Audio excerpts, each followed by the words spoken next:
everyone, I'm now finally moved into a moth-free unit. It is so much nicer, so I wanted to take some time to record a new video, specifically on something that I've wanted to talk about a while, my ADHD diagnosis story. Now, everyone is different when it comes to ADHD and how they get diagnosed, and everybody's story is unique. I was lucky enough to have been diagnosed with ADHD at a young age. It was pretty obvious I had ADHD. I mean, I would always spin on my butt in gym class, not paying attention, often getting lost as to what the instructions were for the event at hand.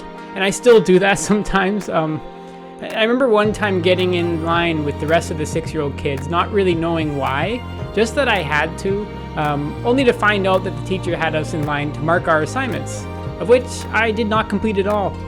I was surprised when she asked for my assignment that did not exist, but I would always try to kind of cop out in the moment by showing her a drawing. For example, this one time I showed her a drawing of someone wearing a Santa hat. I still vividly remember the stern look in her eyes of disappointment, and I was so embarrassed I would rush back to my desk to complete the assignment at hand.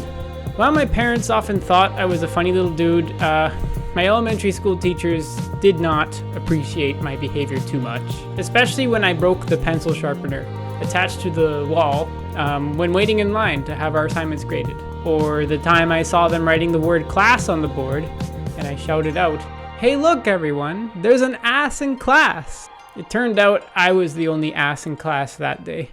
My parents were not too concerned with it all, but they knew that my sister had ADHD, so they decided to pursue a diagnosis. The diagnosis indicated something was up, with the psychologist recommending meds. At first, my parents tried the techniques that every person with ADHD has heard or has tried at some point in their lives. Get a timer to be able to switch tasks, get something to fidget with, and get into a routine. It's kind of like hitting your head against a wall. One time, they bought me a balance disc, like, you know, the things that people use for yoga?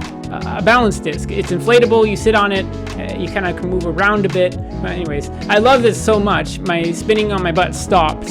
I showed it to everyone and even let them try it. I even wore it as a hat one time.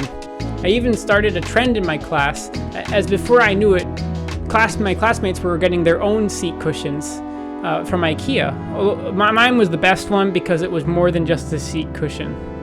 Anyways, they tried all these techniques and it seemed like it did not work well enough for all of my problems to be solved. As it was only when I approached my mom one day and I told her that I felt dumb that my parents decided to try medication. And I was put on good old Ritalin, and it changed things for the better. My grades came back up and I was finally able to focus in class.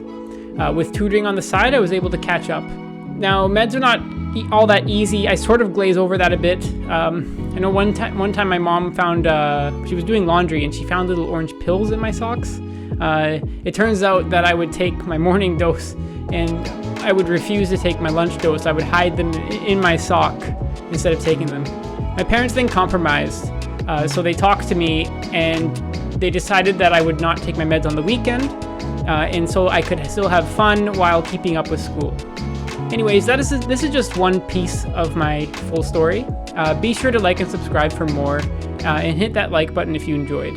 I intend to also do some tips on ADHD, how to study when you have ADHD, so if that interests you at all, be sure to subscribe. That's all for now, and I'll see you next time.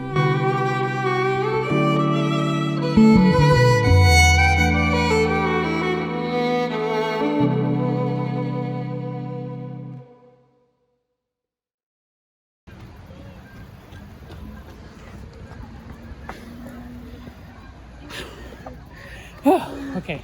Everything is okay. Yeah.